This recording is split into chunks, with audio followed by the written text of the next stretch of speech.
that's because you fuck them up every time? No, it's because I do them in a way that Aaron doesn't like. We have very conflicting styles. Well, and like I said before, and if you read what I sent to Alex, just make it professional. So I'm going to allow you to do the ad read right now. If I don't like it, I'll just edit it out anyways. So Patricia, just give us a minute. Let Michael do his ad reads, and then we're going to get started with the podcast. Okay? Let's see if we can work some in as we go as well. So our first sponsor, I'm wearing their t-shirt right now. No. You got to do. It's Alex. What's that? Alex is first. We have to make sure Alex is first. Oh, we have to make sure Alex is first. We'll get to Alex. He'll get his. We're gonna get his stuff in. Don't worry. Why are you worrying, Aaron? You're worrying. You're going balder. I'm already worrying. Edit button. My fingers on the button. Okay, I'm gonna go through as many of these as we can right now. First things first. One of our first sponsors this evening is Project XGuard, and also Raul Chavez, who is one of the alumni of the Choking Hazard podcast. He runs Project XGuard, which is a not-for-profit working with at-risk youth in the community, not just in the Toronto community, but he's also branching out. So if you're a gym owner or somebody who wants to spread the love and good vibes of jiu-jitsu to help out somebody who may be in need, you can contact Raul Chavez on Instagram at Project XGuard, or you can also find him on Facebook at Raul Chavez. That's Project XGuard. Number 2, we are one of our brand new sponsors. Patricia, you're out in the Hamilton region, right? Yeah. We'll talk about the good, the bad, and the ugly of Hamilton. But this is one of the best things about Hamilton, or actually just outside Hamilton. SpiritLeaf Waterdown. It is a brand new, opened up cannabis store just outside the greater Hamilton area. It is located on Hamilton Street, owned by one of our good friends. Shout out to Alex Tang, dental legend and future jiu-jitsu legend as well.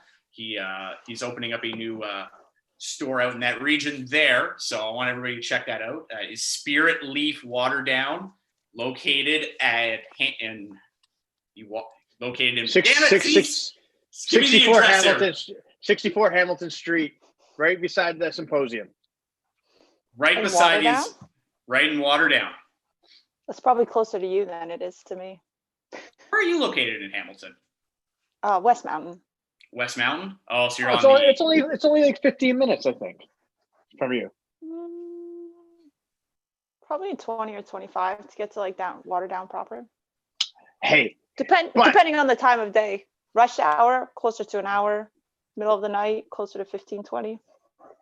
Well, Hamilton's going into a lockdown anyway, so traffic will be slower. No, we're only red zone. And I know JJ was on here earlier, right before we went into the red zone. And by the time you guys had it out, if you're located near Patricia's 15-minute drive and you're looking for some 420 at 10:59 before they close, SpiritLeaf Waterdown. That's how you do an ad read, Aaron. None of your professional. It was beautiful nonsense. And Aaron, are you working on I believe you're working on another one. Can we announce that one yet? I'm working. No, I can't announce that one yet. So we're gonna leave that out for now. We're gonna leave that one. We're gonna slip that one away. Yeah, for now. But don't worry, we'll go back and we'll add the other sponsors in later. All right. Are we also sponsored by Under Armour? No. Why are you wearing your shirt then?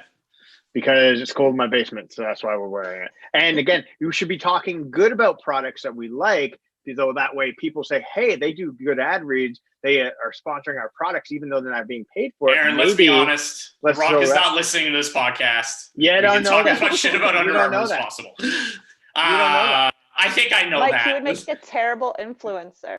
Never try to be an Instagram influencer. This is why Mike's not in charge of Instagram. If I was a female influencer, I would have it'd be like one post, 19,000 followers, and just have like 16 links. And meanwhile, we're grinding here. How many followers do we have currently, Aaron? I think we're up to almost 400. Hey, yeah, but that was work. That was hard work. That's on the one stream. I mean, we have there's at least 20 more somewhere. There's 20 more. We're growing. You got 10 on your Facebook and 10 on your Instagram. So yeah, see. We're growing just like the weed at SpiritLeaf Waterdown, located at Aaron. 64 Hamilton Street, Waterdown. Thank you. We're gonna hammer that one into the ground as much as possible during this podcast. All right, so let's kick this off. So we have a local legend, I guess you could say, I would say not just the jiu-jitsu community, the female jiu-jitsu community. Patricia, introduce yourself. How long you've been training jiu-jitsu for? Why should we know you? Why are you such a big deal? Oh, why am I such a big deal? I don't think I am. I think I just, I'm Patricia. I've been training for, I think 12 years now. I just had some like Facebook memories pop up from like competing at Joslin's 12 years ago. So I guess I've been training for 12 years. That's ancient. So, but that I hadn't actually started training Brazilian Jiu-Jitsu yet when I entered that tournament. I started actually training afterwards. So 12 years-ish. I also had a little stint in amateur MMA, but it was in the States, so it was basically pro MMA without getting paid. You had hold on. You had a stint in MMA. I don't even think I knew this. Well, you didn't know that? This is breaking news right here. Breaking news. Because there's another person on this podcast who has a stint in MMA. That's Aaron Gall right over there. Oh, see, I didn't know that. That was my one amateur fight. I had 3 amateur fights, 2 in Indiana and 1 in Vegas. The one in Vegas didn't go so well. I got TKO'd by a body shot. It was terrible, but the 2 in Vegas or in Indiana, I won by submission pretty handily. So what made you kind of made you get into MMA first? Was it just kind of like you were like, okay, I'm going to start doing this, and you jumped in the circuit, or? So my martial arts started with judo when I was like 12. I did that for a really long time, and then I got sick of the politics and the bullshit in that world, and I like wanted to branch out, and I was like, oh, MMA looks fun, which it is. All traits of UFC. But yeah, so I found a gym. I went to Buckley Jiu-Jitsu in Oakville, which just closed, which is balls. But I trained with them for like quite a few years. I did the boxing program, the Muay Thai program, traditional Jiu-Jitsu, and Brazilian Jiu-Jitsu. That's where I started my Brazilian Jiu-Jitsu, and then had a couple fights, and then I realized it was really like try to take that to the next level or actually have a real job, because it's not really sustainable as a career. Back then when you were a woman, 1, and 2, like as a Canadian. So I just was like, well, I guess this is as far as this is going, because I just kept having fights fall through, and it was just like a lot of training and nonsense, and then it was just like never anything coming out of it. So then I was I guess I'll just do jiu-jitsu. Was that kind of the issue though? Was it just like the female MMA talent pool wasn't very big and it was difficult to find fights, or was it just like, was there something else that was kind of the issue? It was mostly just fighting fights, and it just got to a point where like I had to really choose, like, am I gonna just like go like move to the States or something and like train at a camp that people have heard of, so people actually take fights, and I had like 4 fights lined up that just kept falling through. So it's just like, there's no money in this. Why am I busting my ass? And then Rhonda came around like 2 years later and was like, oh, MMA is okay. We are allowed to fight. And everything was hunky-dory after that. But then it was too late. And I'm too old. Yeah, I was gonna ask, was it when Gina or Rhonda started to come on the scene and then really start pumping up MMA? It was just before then, right? So pioneer in women's MMA. Yeah. So way back then, like I helped put together a card for Hook and Shoe, which is the organization I fought for twice. That had like Nina Ansaroff on it, Barb Honchak. Like legend OGs of women's MMA, like not quite OG like Roxanne Modafferi, but I met her through MMA and stuff. Hook and Shoot was a pretty like OG like fights like so fight many OGs as well. It's like King of the Cage and like all those like throwback like mid 2000s like underground like underground fight club cage fights where like you're going into a basement like and Skynet's like tracking you and the Coliseum, well, what they called the Coliseum, was this like super ghetto building, and the fight warm-up areas were like in the basement, and you had to go down these rickety stairs. It was awesome. Some of the like craziest, funnest moments of my life, but it was so crazy. Aaron, so Aaron's officially 1-0 in amateur MMA. I'm hyping him up. Congratulations. He's officially 1-0. His one amateur fight was in the Lifetime pool. Would you like to share that with Patricia this evening? Well, okay. And this is the last time I'm telling the story on the podcast. So no, it's not, because I love it.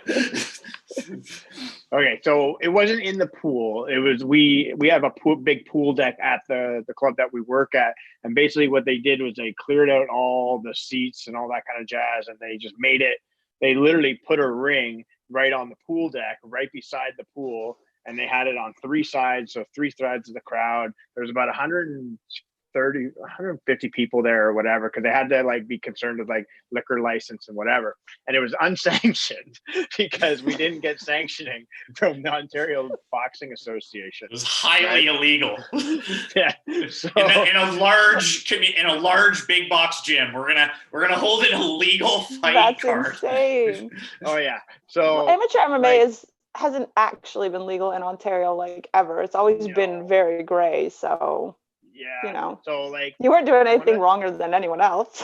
No, and exactly. That's the thing. Everybody was doing it, and so the guys that I work with at the time, they were like, they organized it, and they're like, okay, Aaron, we want you to fight this one guy, and he's like, he weighed like 205, and I was like 170 at the time. I'm like, yeah, sure, whatever, it's all good. But again, we're all co-workers, so we're all like, we all work together and all that. So the idea is everyone who was fighting was a coworker? Basically, right? So everybody was they had an underground fight club in the bottom of a pool in the summer. And like the awesome thing about it was the first fight of the night was the 2 girls they're having a boxing match. It's not an MMA fight. They're having a boxing match. 2 women, you mean? 2 women, yes. So 2 women, yes. Thank you for correcting me. I apologize. Right, but so these 2 women were going, and they did not like each other. So they worked together, but they hated each other. So they walk out, whole deal. Fight starts. About 45 seconds in, one of the ladies, left hook right to the jaw, stumbles the other opponent, and we're like, oh shit, this whole thing's gonna end, and somebody's going to the hospital tonight. Like, this is the first night. In an unsanctioned fight. Unsanctioned fight, the whole deal. So the ref, tell me you at least had like medics or something. Yeah, we had a medic there and all that kind of stuff. Like we had. Okay, like, that's good. That's better than some tournaments that we've been to. and it's we had precautions in place, right? But like, we weren't expecting it to turn into like something like this heated, and it was like that first initial like, oh shit, they're really going at it, right? Because you know how you talk like, hey, everybody works together, it's a good fight, but again, there's no money involved. It's just pride at this time, right? So the most important thing is pride. They just start beating the shit out of each other, and it was really cool. And so that we had like a 5 fight card night. I was a co-main event. And then basically it was like me and this guy, it was like the first leg kick he laid on me. I was like, it had a switch snap. I was like, that's it. Shit's on. Aaron's Irish temper set off, and he's like, that's it. This guy's dead. He hit me. And again, it was perfect because I was working my stand up, and then I would work my ground. I would just beat him up on the floor and just make him tired. And then I finished it in the 3rd round. Because I was like, okay, I'm done with this. So I had fun with it. It was one of those things I always wanted to do. And then now that I had done it, I'm like, I'm done with this. I don't need to ever do this again. You did it once, you're good. I'm good. Like retired undefeated. Retired undefeated. You know what they say. Yeah. Got to go out on top. Undefeated. 1-0. There you go. I went out on a loss. But you know what? Like you said, like there's, hey, you know what? You went out on a loss, but like my whole thing was like, I did what I wanted to do. I was done with it. Where you kind of had aspirations to continue it, but there just was no more roadway for you Yeah, to get more success out of it, right? There's no opportunities there really at that time. There was none. I mean, if it was 2020, it would be a different story. 2021, different story. Yeah. But unfortunately, at the time, the scene hasn't. It didn't develop into like what you were looking for. Because I was too early. You were too early. I want to ask you, like, even like early. early. So because like you've been training, you've been competing for a long time, and you've seen like kind of the female divisions develop more and more over time. So I wanted to ask you, what are some things, because you kind of come up like similar like through the ranks with me and myself, and I've seen a lot of this as well. Like, what do you think needs to be done to, maybe get more females into the sport, or, training more, getting more comfortable at academies, or I saw a big deep breaths there. You're like, but like, what are some loaded question? Yeah, it is. But like, what are some thoughts?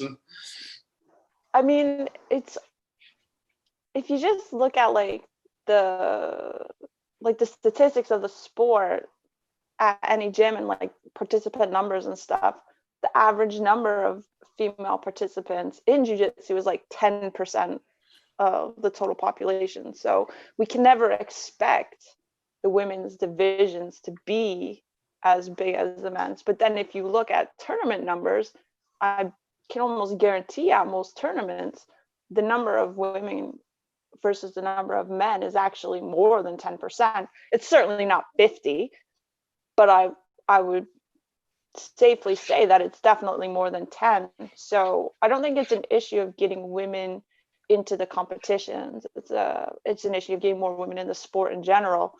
And that's a hard sell as for a lot of women, because it's not a traditional sport by any means, and it's one that takes you out of your comfort zone. Like the instant you step on the mats, it's a very like close contact sport. It's not easy. You have to like touch a lot of people, so like it's germs. You're sweating. Yeah, I mean, it sounds COVID for sure, but like it sounds a bit silly, but you have to realize like a lot of women come from a place that's not comfortable with close contact with anyone, let alone like dudes that are bigger than them, or that can like obviously like do whatever they want if they chose. Like if you're 115-pound women, like being in a position to like have a guy in that close contact with you, it can be something that's difficult to get over. And if you're just watching from the outside, you're just like, why the fuck would you want to do that? But as soon as you get on the mats, it's like, oh, that's pretty fun, let's go. So it's just, there's got to be ways to like sell it. And a lot of clubs go in they started out as like a self-defense thing, which is awesome, because jiu-jitsu is awesome for self-defense. I will never argue otherwise. Even sport jiu-jitsu in its sportiest sense is still amazing for self-defense, because you still have that like way higher control of your body and like understanding of body mechanics. And even if you are training purely for sport jiu-jitsu, you're gonna be able to like handle situations a lot better than someone who's just like doing cardio kickboxing or something. Mm-hmm. So let me ask you this. So like, if you were going to start your own class right now, right? You have your own club, you're ready to roll, obviously in a non-COVID world, what would be your sell point? Like, how would you get a women's team going? Like, I'm always curious to see how other athletes might kind of phrase that question, because obviously other people have different aspects of how they would look at it. How, like, if you're going to start something now, how would you do it? It all starts with like making connections in the community. So you gotta like reach out to different maybe like organizations that women hang out at, that of people that might be interested, and like advertise in places that more women would be at. And it will sound super sexist if I start listing those things, so I'm just going to let you guys use your imagination. We're just gonna be like putting up like flyers at a nail salon, like yeah, exactly. Learn how to kill a man, clink. Put that exactly. up. It sounds sexist, but like honestly, you have to find your audience, right? So you have to be able to do that. And then you have to make it something that is interesting to them. So a lot of women are interested in self-defense, but not all of them are. So you can throw the self-defense aspect, but also the fun, the social aspects, the fitness aspects, and the empowerment aspects of like learning how much your body can do, stuff like that. I think you said a key thing was that empowerment, right? So being able to do things that you didn't think you were able to do. So what was the hook for you? What really kind of like, okay, this is what I'm going to do? So my story is weird and not one that most women would ever follow, because I started judo when I was 12. My parents put me in it because it was cheap and we could afford it, and I loved it, so I stuck with it. And then, like I said earlier, like just judo became too much politics, too much drama. It became a point of like, I have to either like go all in with that and try to pursue the Olympics or move on with my life. And I kind of moved on with my life because politics and injuries and the whole shebang. So I needed something to still do to be competitive, because I'm a super, super competitive person just my whole life. So I couldn't just like do nothing. So I kind of just like ended up in MMA, and then I ended up in jiu-jitsu when that kind of fizzled out, because there was competition and stuff I could still do in jiu-jitsu. So let me get this straight. There's politics in judo, and you left so it bad. For more Jiu-jitsu. politics in jiu-jitsu? Oh my God, you have, okay, so like it might seem like jiu-jitsu has a lot of politics, but wait until it actually gets in the Olympic and there's government money getting thrown around, and then you will see the politics in full swing. So what were the primary, sorry, I don't want to cut you off. I know Aaron gives me gripe about that 64 times an episode, but an important question. So like what got you like kind of turned off? Like what were some of the politics that like maybe that you experienced in judo that you're just like, you know what, like I don't need this, I'm going to go do something else? Well, it's all kind of like super old now, so I don't want to like rat on it too much, but there was just like opportunities that I was passed up for that I'd earned, that they came up with bullshit ways to like take away from me. I didn't get funding for certain events that I was like based on the documentation that I was supposed to get, and it all came down to like, I didn't train with the people that were the head coaches of the province and shit like that. I was not a poster child for the people that they wanted. I trained at a small club. I didn't train with the heads of Judo Ontario. So they found ways to not send me to places. No, I can see that 100%, especially when you look at like a national sport that's in the Olympics. They're trying to defend as many athletes as possible, or just the best ones at clubs that their head coaches are and all that jazz.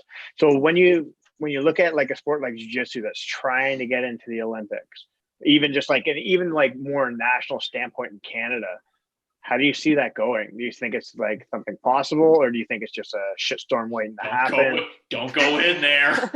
Don't go in there. So, it's a loaded question too. You guys got all the loaded questions today. Oh yeah, we're loading all the questions. We're loading them all up. I think, it's tricky, right? Because the way jiu-jitsu is, it's all about your team and your lineage and everything. And for something to be an Olympic sport, it's all about your country. And we see this a little bit like when everyone goes down to like World Masters, we kind of like throw the teams a little bit away and we all hang out. Everyone who's from Ontario like hangs out and we root for each other. So you see that kind of like national like pride and teamness a little bit there. But then like the last couple of years, Canada has sent team to the JJIF World, which is the organization that's going to take the Olympic jiu-jitsu to the Olympics if anyone does. Those guys are the ones who are going to do it. They've got funding, they've got the infrastructure, they have everything in place. It's just like a matter of like crossing the T's, dotting the I's, getting like everything like sorted all the way down the chain. And that's the organization that the OJA and the CJA are like the structure, and that's what allowed us to get jiu-jitsu back, is affiliating with those guys. So that's the way it's gonna go if jiu-jitsu gets to the Olympics. And let me tell you, those guys put on an amazing event. it's so professional, and it's so like, it's reminiscent of like back in the day when I was doing judo tournaments and how everything was managed. There's like athlete villages. They have like, so when you go, like, I went to Sweden with the team as a referee, and we all stayed at the athlete hotel, and we were served breakfast and dinner at the hotel, and lunch was at the venue every day, and there was transportation everywhere for all the athletes, and it was amazing. Like, the production was like superb, the organization was superb, and it was everything was very high level. And the number of countries participating was unlike anything in any other tournament you've ever been to. It maybe the numbers themselves weren't as high, but the coverage across the planet is incomparable to anything else. How would you compare the JJJIF Worlds to, like, I don't know, the IBJJF Worlds, the Abu Dhabi Pro Trials, all those other like events? Because I know me and you, we've competed at a lot of these things. Like, how would that experience compare to the other major tournaments that are out there right now?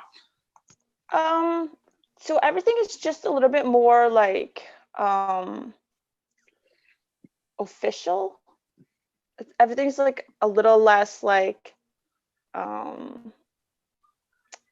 I don't know. I don't really know how to describe the difference. It's just everything at a JJIF Worlds is more like the Olympics as far as the organization and everything about it than any other tournament by a landslide. Yes, like IBJJF Worlds in the Abu Dhabi Pro and those events, they have thousands and thousands of competitors. But the JJIF does stuff like, it doesn't matter what belt you are.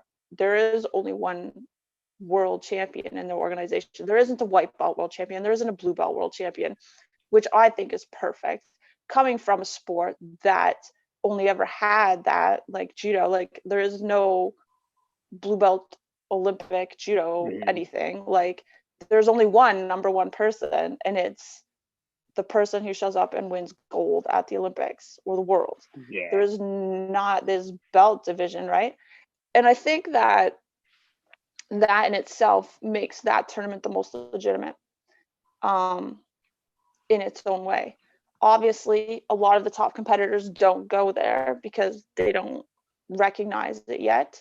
But I think that the fact that it's open belt it makes it better.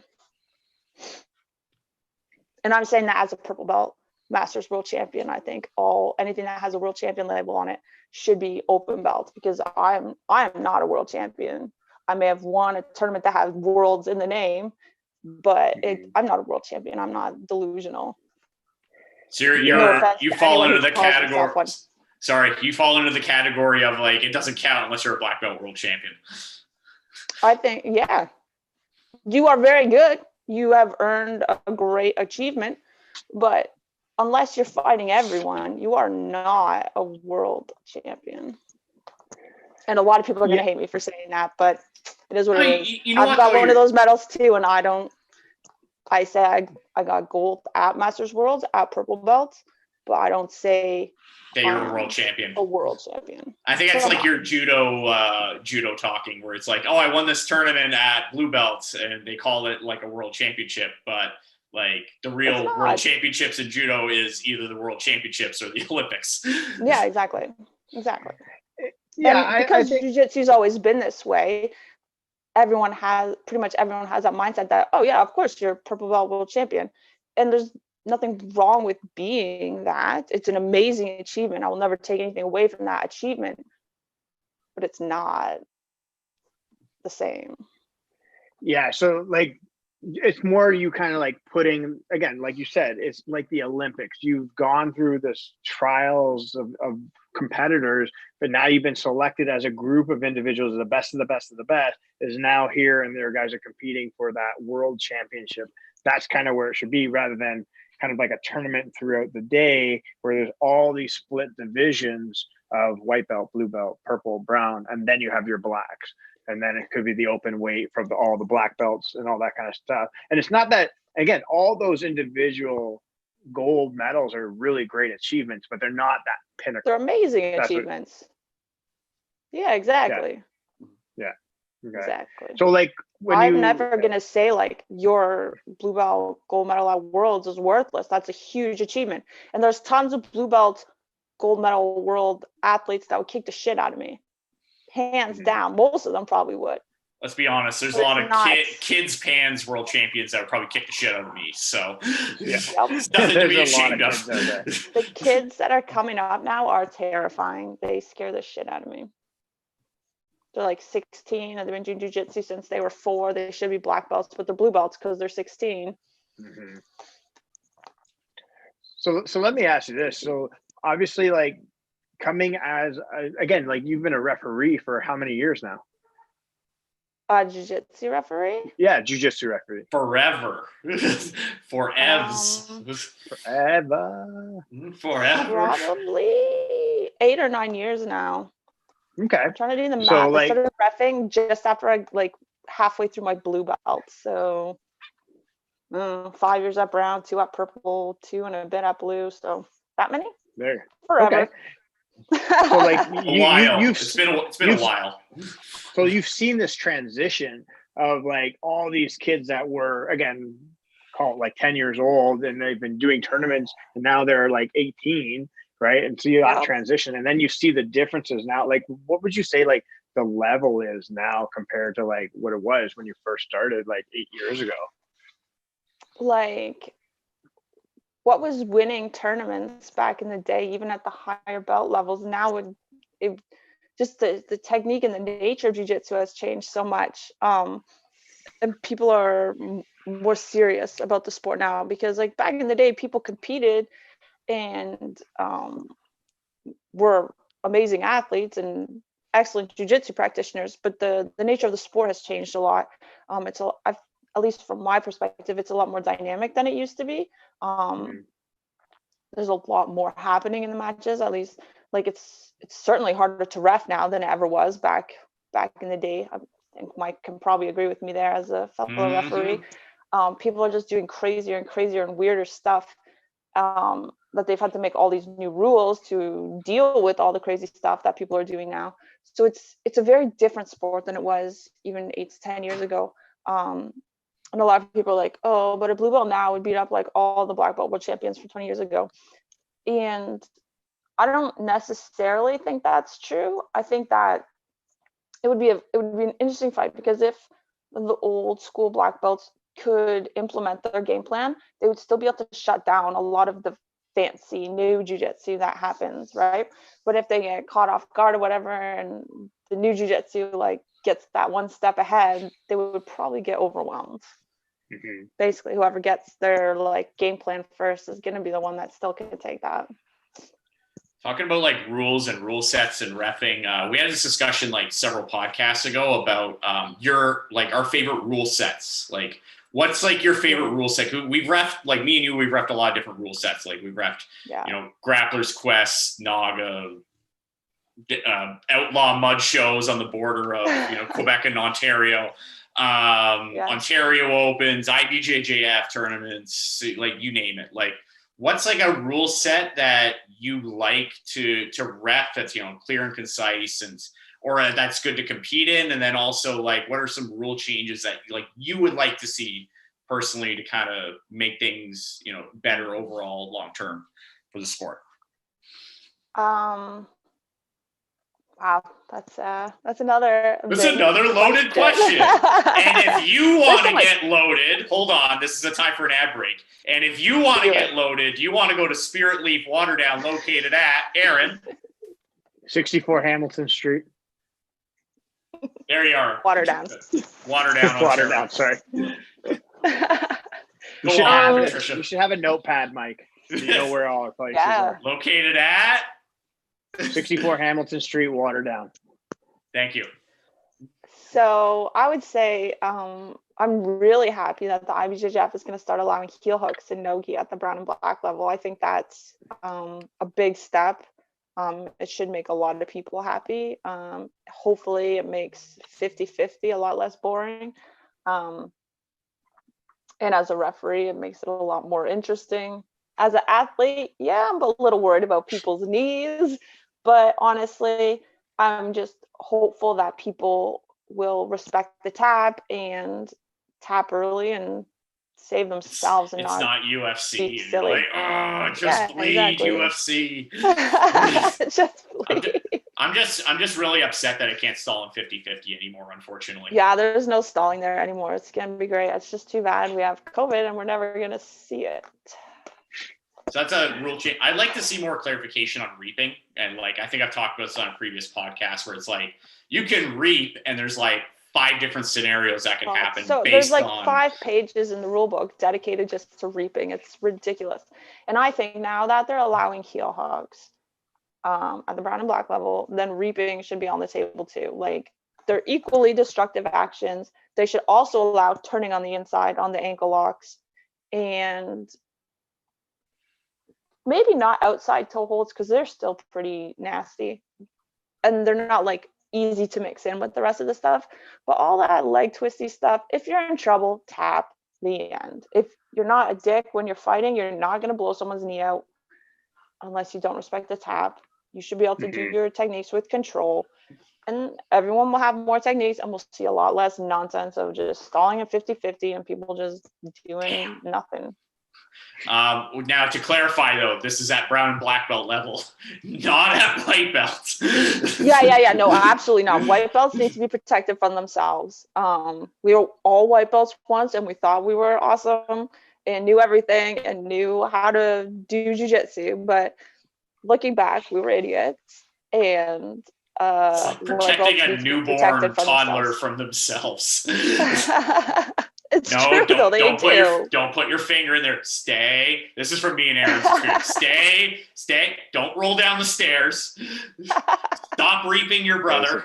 Basically. This is what Aaron has to put up with at home. Stop outside heel hooking your brother. Stop it. Bad. Like, stop biting. Stop it. Let go. The other thing I would probably like to see is knee bars at purple. I think that would be good. As a general rule, they're not that dangerous. I think that's a good step, to be honest with you. I think that you're allowing a more advanced individuals a little bit more freedom to do different things too. I think knee bars at purple would be really good. Yeah, keep toe holds at brown black. They're a little crazy, but knee bars, you're just making a leg go straight. Mm-hmm. It's like an arm bar. It's on the leg. You're just making it go straight. Yeah. And legs are way stronger than arms, so like it should be able to be. You're the physio body guy. Give a leg. Yeah, no. I think physiologist. A leg's gonna be okay. Right? Good at A for effort. You're the guy who like does the body stuff. Like that guy. Yeah. But, I agree though. Actually, back at I think 5 Grappling like many years ago, I think they had knee bars legal. I think Grappler's Quest they had them. I think Grappler's Quest even had them legal at like. I think at blue belts even. Like I've seen. Did they have it in Canada? They did. There was a Grappler's Quest in Canada. That was the first concussion I got competing. Oh yes. Oh yeah. That's a very nice segue to our next topic. Yeah. Injuries in jiu-jitsu. We've all had our experiences with injuries in jiu-jitsu. And if you would like some CBD oil to help with your recovery, you want to go to SpiritLeaf Waterdown, located at 64 Hamilton Street. How hard is this? We got to get our shit in. Come on. This is a good setup. But it's a nice segue. I think they'll like that. So this was the first. Was it the first Grappler's Quest tournament in Canada? I believe I was reffing that. I think so. I think you got a concussion. It might have been the first and only. I think they only did one. I don't think they had a lot. No, there was other ones. No, I think there were other ones. That was the one in Grappler's Quest London, which may have been the most poorly run tournament I think I've ever seen in my entire life. I remember I did one in Mississauga. They had one in Mississauga, but I think that was like 2012 or 2013, something like that. I think there was one. The London one was very interesting. What's that? The London one was very interesting. Let's share some stories. Let's share your perspective. It may be a little blurry based on the brain damage I got. The brain damage that you got. You put it pretty bluntly, but basically getting the brain smashed into the side of your skull. But take me through what you remember about that day, and talk about like concussion issues that you've had. None of which is actually from MMA, surprising. This has mostly been jiu-jitsu, I believe. All jiu-jitsu. Yeah, so that tournament, like, it was the first time Grapplers Quest came to Canada, I'm pretty sure, and like they actually had like equal prizes for the women in the absolute divisions that as the men, which was awesome and a rare thing. So that was really cool that they did that. I had to like bribe women to compete in the absolute, so that we could have a prize. I split my prize money with someone so that we could actually have a prize, and have a division. Don't tell the organizers, it's probably against the rules, but that was like 10 years ago. I don't even think they remember yeah. that. Yeah, I was basically like, I was like, just do the absolute with us so we can get a prize. If I win, I will give you half. If you win, it's all yours. Because I just wanted to compete. I don't think the organizer, I don't think like Brian Simmons is going to come, hey, you. Let's be honest, he's not listening to this. He's not going to, hey, you, I want that $500 back, you cheater. Yeah. That was actually the first tournament I got geese from Igor as well for my, because I was sponsored by Red Star then. Back in the day, I got my first set of geese from Igor that day. Shout out to Igor. Shout out to Igor, Red Star. I don't think it's really around anymore, but they're still. I don't think they're around anymore. R.I.P. 2009 to 2019. They were great geese, seriously. So yeah, I was supposed to referee. So I started the day out refereeing. I refereed about 10 matches, and then it was my division time. And I fought this younger girl. She was maybe like 17 or 18. Like, she was young, and she was wild. She was just a wild child. She was legs, elbows flying everywhere. It was the craziest match I have ever been a part of. She kneed me in the head a couple times, elbowed me in the head. And then there was like 30 seconds left, and she kneed me in the head, and my eyebrow split open like right here. Ooh. And like split open, blood everywhere. And I'm like, oh, that felt awesome. And so like the medics came, they're like checking me. I'm like, just tape it up, put me back in. I'm like, I gotta win this. Put me in, coach. Like, put me in. They were like evaluating me, and they're like, okay, there's only 30 seconds left. You know, you're on top. You can finish this match. Like, tape me all up. And then after, they're like, make sure you come back and see us. And so I went back and talked to them, and they're like, oh, you probably have a concussion, so you probably shouldn't compete. And I was like, but are you sure? And they're like, well, because of the nature of concussions, we can't say distinctly that you have one and that you can't compete. And I was like, so what you're saying is that I can compete? And they're like, no, you should not compete. And I was just like, in my brilliance at the time, was like, well, they didn't say I can't, so I kept competing, and we did the no-gi division. Which in hindsight was probably not a good idea. It was a terrible idea. This was the beginning of the end, like, for me, like, legitimately. If I had made better decisions that day, I might still be competing today. But yeah, so I went on to do no-gi, and I had to fight the same girl again. And well, I fought someone else first and won by an armbar, I think. It's a bit gray, but there's pictures of me armbarring someone, so that's probably how that went down. And then I fought the same girl again. I don't remember how I won, but I won. I have way worse stories than this, don't worry. And so like we were fighting, and she was being crazy again, and she hit me in the head like twice, and then she hit me in the head and I went limp, and I was just like, ugh. And I couldn't move my arms for like 2 seconds, and then I was like, oh, I'm good, I'm back. And then I lost, because obviously I was fighting like a doofus, because I was terribly concussed at this point. And I don't really remember that much left of the day. I know I like awkwardly went up to one of my teammates and like hugged them as if they were like more than a teammate. Oh boy. Yeah. Because I thought they were my husband. Yeah. And the most of the day is very fuzzy. It took me a long time to get over that one. I think that one was about 3 months till I was like feeling normal and was able to roll again without getting headaches and nausea and stuff. And that was the beginning of the end. What is it like I don't think I've ever had a concussion. I may have had maybe like an undiagnosed one or two. We had Michael Sheehan on a while ago. He had a concussion. He was talking about he's had concussion stories. For those that don't know what a concussion is or don't know what it feels like, can you describe it to the best of your fuzzy ability to?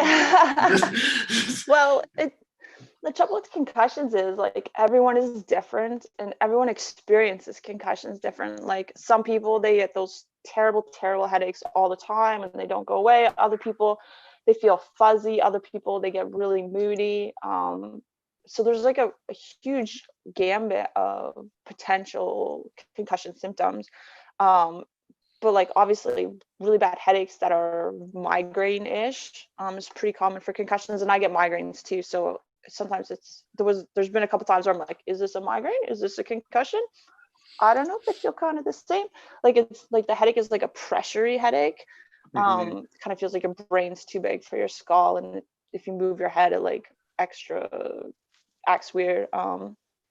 For me, I had a lot of like more like psychological symptoms, like really ridiculous mood swings and just like super depressed and like stuff like that from them. But that usually comes from like multiple concussions or like really, really bad ones. So some people can just like, they'll get like a not quite so bad concussion, they'll get knocked out like quick, and then they'll some people, they're just like, okay, like you see MMA fighters get knocked out all the time, and a lot of them, they're like back fighting like 6 weeks later, whereas a lot of the ones that I've had, that would have been like a death sentence for me. Like legitimately, the last one I had, it took me almost a year to like be a functional human being again.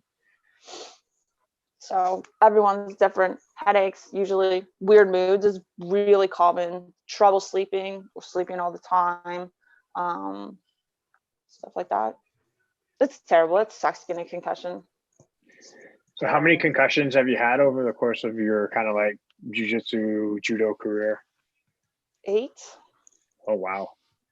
8. Yep. And usually the thing with concussions is you could probably speak this from experience. It's like once you have one, I think it becomes easier and easier to have another one. So like, for example, like in the NHL, like Sidney Crosby had a really bad concussion, and then he was off for a while. I think he might have came back too soon, and then got a really, really bad one and almost ended his career.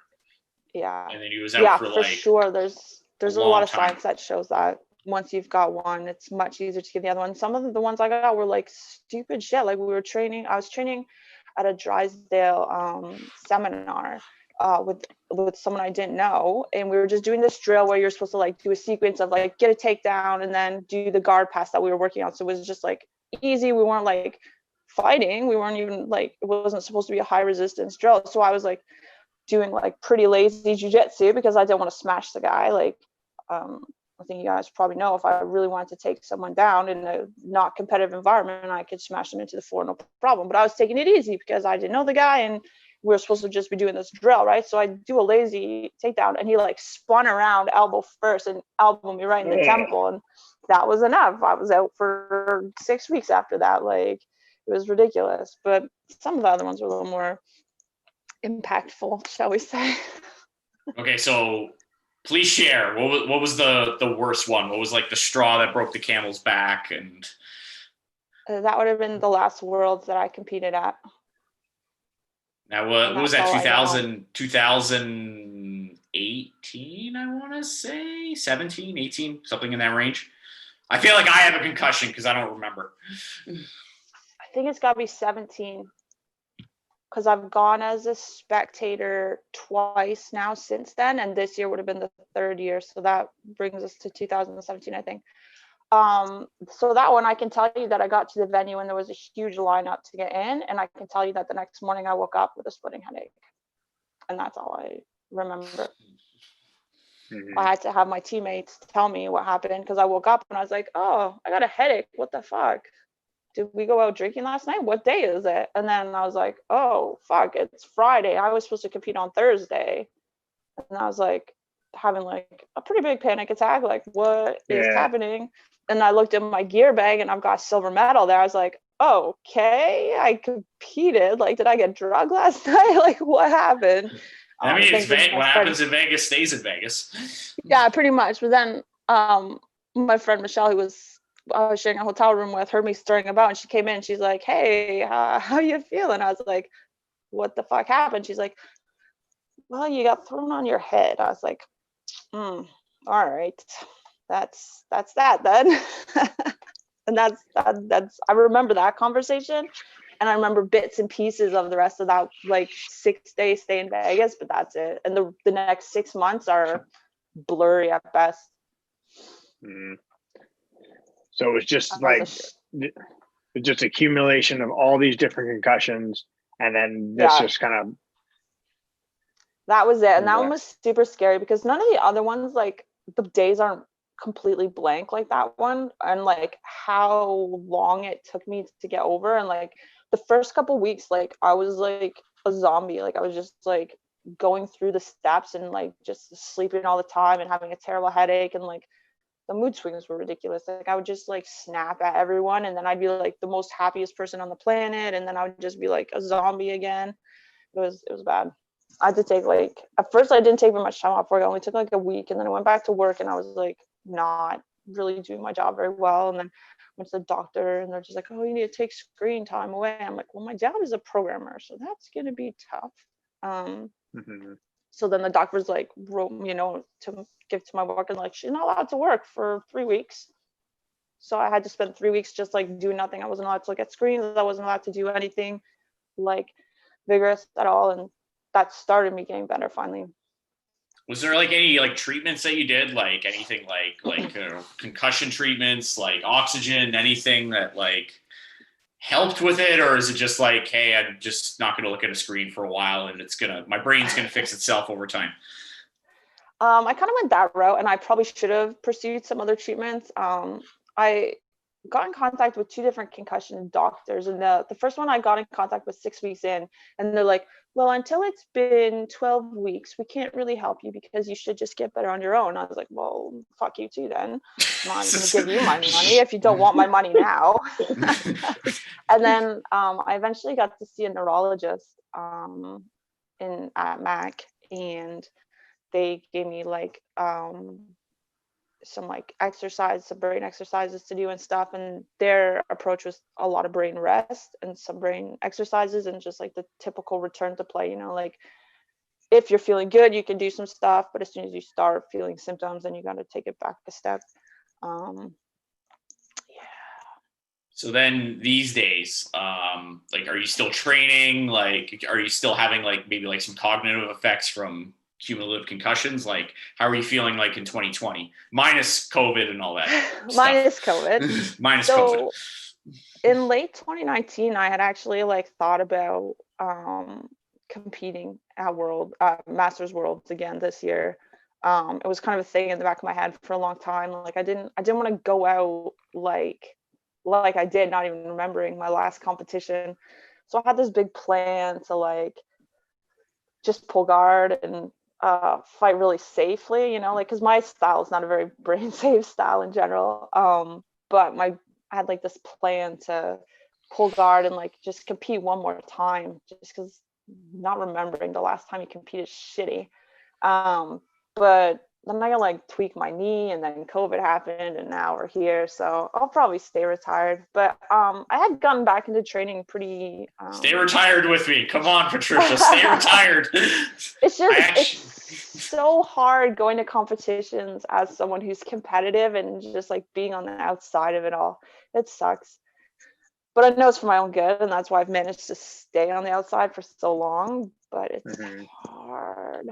It is. I had actually some comeback plans, and then. Well, you did the super fights, which you refed actually. Funny I enough, did. Great segue. I did. That show is so much fun. Aaron, what's that? Sorry, say that again. Say that again, Patricia. I think you're frozen. Are you're trapped in a box? Yeah. No, she's not frozen. I thought you were frozen for a second. I wasn't. Aaron like moved in like he was going to say something, so I stopped talking and waited for him to say something.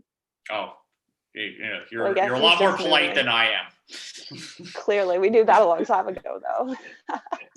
I was told I interrupt Aaron way too much, but sometimes I like to interject and try to provoke. Keep the conversation on track. You exactly. This is what professionals do, Aaron. You should be taking notes there. Okay. But I wanted to ask because you and Mike ref together all the time, but I want to know why you're such a better ref than Michael, who obviously has no idea what the rules are at the time. Do you know why they keep allowing him to work with like great professionals like yourself, and they just they find fanboys like Michael to work? I just don't understand it. I just want to state for the record, although Patricia has had 8 concussions, she cognitively still is one of the best refs in Ontario, if not the world. Thanks, Mike. Legend. Well, Aaron, that's a tricky question to answer. Also, for the record, correctly. I have to write Aaron's jokes for him because he has no personality and he can't sing me. Oh no, I wrote this one by myself. Don't worry. I can show you the text message on here that clearly I wrote to you to say. So let's be honest here. Mike is actually a really good ref. He might act all like, oh, I don't give a fuck about anything, but he actually is a pretty damn good ref. He's pretty biased, pretty sure... though. He's pretty biased. He does go against other people's teams. I've seen it. His bias. So, like, when he's not on the mats, he'll talk shit all day about, oh, you should have given this guy that and this guy that. And he'll give, like, bullshit reasons for scoring stuff in favor of his guys. But actually, when he's on the floor actually reffing, he's a pretty good ref. Well, I think you understand as well. I think we're all guilty of this is, Patricia, you're coaching your teammates and, obviously, yeah, of course. You know the rules. You know what, since you have a lot of experience refereeing, a lot of times what they're looking for, where it's like, okay, it's a really close match. It can go to a decision or like, this happened, that happened. So you're trying to, in your way, try to, maybe, you're a plaintiff in the courtroom and you're trying to state your case. You're trying to, of course, you're trying to lawyer it. Of course. That's basically what I think myself and literally every single coach in the history of coaching has tried to. If your coach isn't trying to get you the points that you should be getting, then they're not doing their job. And as a referee, you just have to be able to like process that properly. If like you're positive on your call, then you tune them out. Like if you know what you saw, you turn them out. If a coach is saying something in the background and it's ringing a bell like, oh shit, yeah, maybe that was a sweep. You play it back in your head. Dun, dun, dun, dun, dun. Was it a sweep? Yes, no. You carry on. As a coach, I should be using my referee knowledge to help my athletes as best as I can. I shouldn't be disrespectful to the referees. I shouldn't be causing a scene as a referee and a coach. But as a coach, you need to use all the tools in your basket to help your athletes win however you can. Absolutely. Like, you obviously do it in a respectful manner as well. Don't be like, oh, yeah. The coaches that are using their ref, Kyle. What are you doing? Yeah. So if you get like that, the referees are going to ignore you. If you can give that information in a way that's not going to get the refs like hackles up or whatever, you can help your athlete for sure. So not mentioning any like coaches' names or anything like that, but can you, this is a question for both of you. Oh, really. We're gonna need some names. Come on. So like, I'll call them out. I don't care.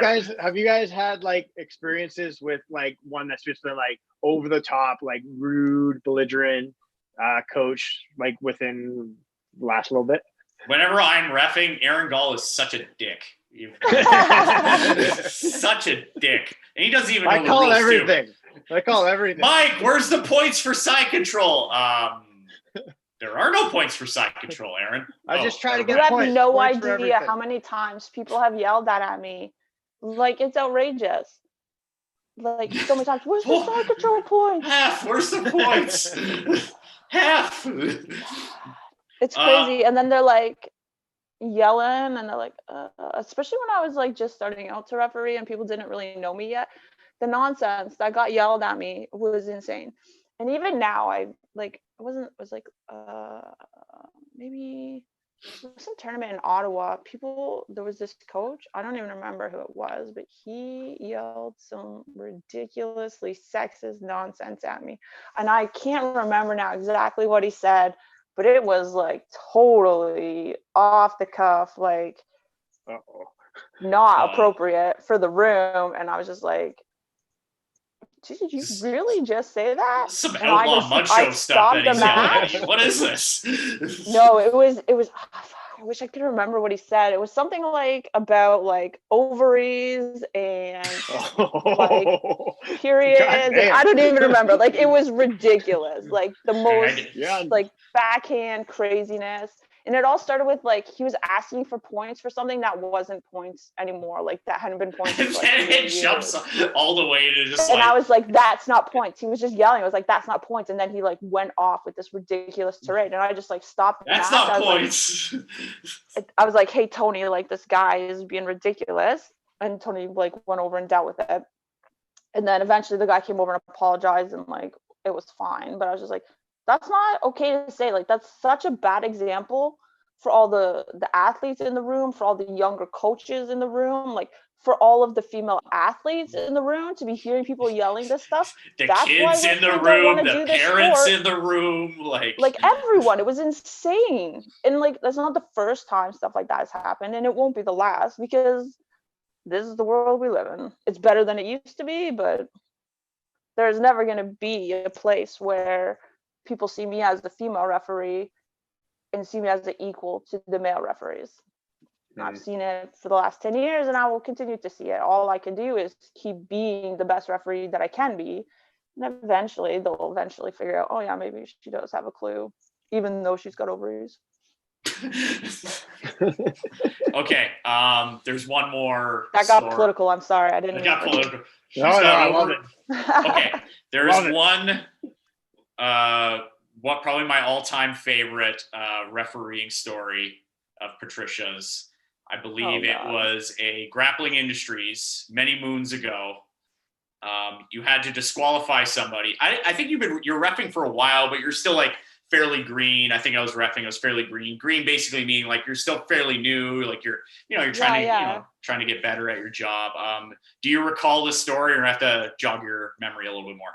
Oh, I need more to remember it. I've gonna give DQ'd a lot of people. Oh, I know where we're going with this. To the face. Yes. Okay. So you're gonna have to share the story before we finish up tonight. Oh shit! How did that all start?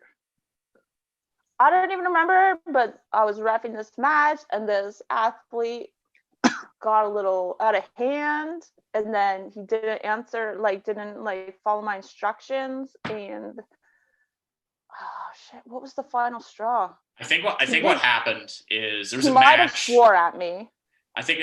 This is what happened. I think this might have been what happened. So there are two people competing. I think one person was in a submission. I think he had him in a triangle, but he kind of like picked him up and postured him, and then he placed him down. That was a slam. Probably a little bit harder than he probably should have. So it was probably a slam. I still stand by that. I still stand by that. I still stand by that to this day. I've had 8 concussions, but I remember that. Damn it. So then what happened? It's only the details around the concussions that are fuzzy. Yeah. Okay. So after that, I think that person got a little mouthy. So usually that's right. So I had stopped it because I was like, that was a little slammy. And as soon as I said paro, he lost his shit and like started swearing at me. So I was just like, all right, get up. And I X'd him to the face. That is the thing that happened. So in case people don't know, like when you disqualify someone, you're supposed to like point at the belt with your hand and then put the X in front. And I was just like, right in his face. It was so bad. It was so unprofessional. But I was just so mad because like he said some not nice things, and I was like, listen, like I was still thinking about it, but now you're DQ'd for your behavior, maybe not for the slam.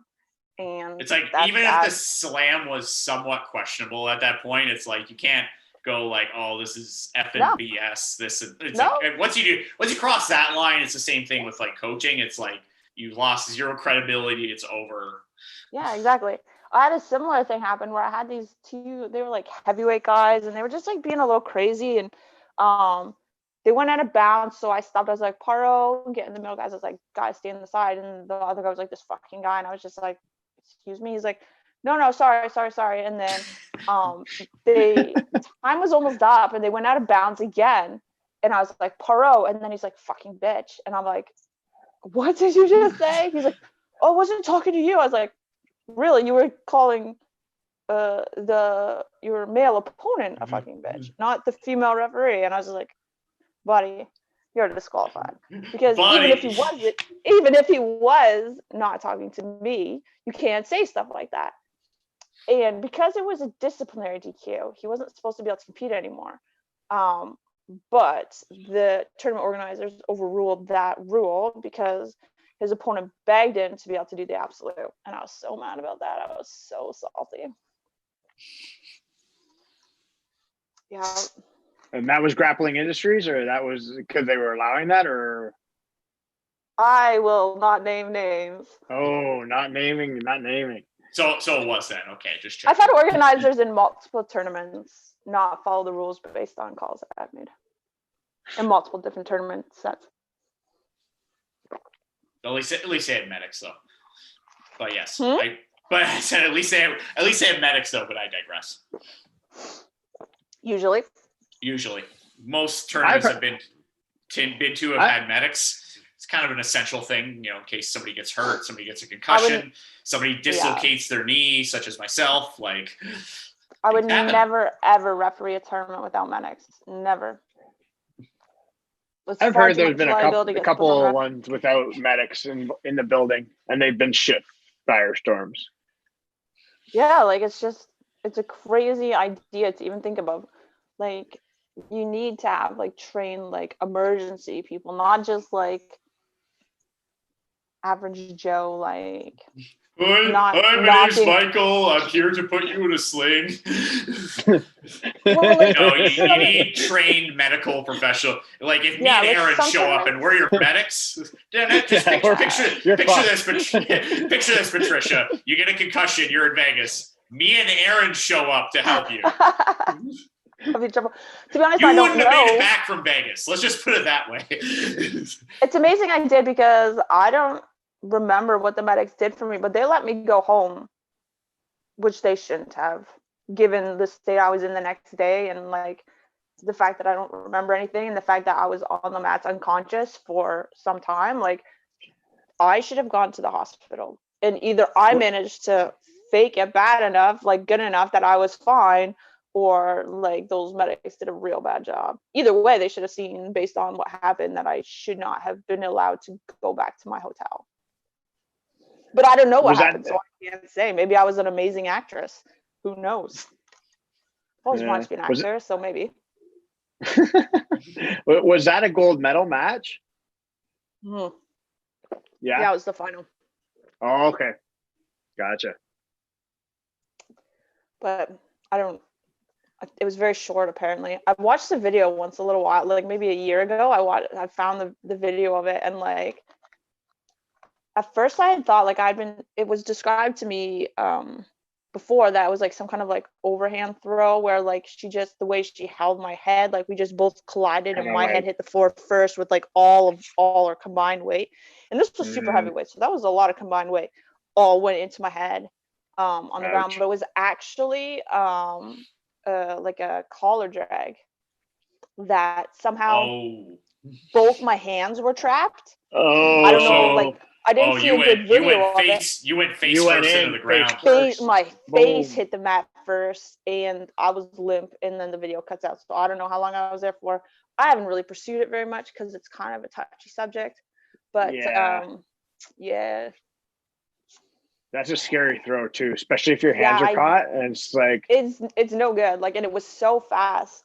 And for a long time I was just because I didn't this is new, fairly recent information to me, in the last year, and I had this aversion to collar drags, and I think it was some kind of subconscious flashbacks were happening in my brain that I wasn't even seeing, that I was oh, PTSD, well, that's probably why I hate this. Going back to NAM,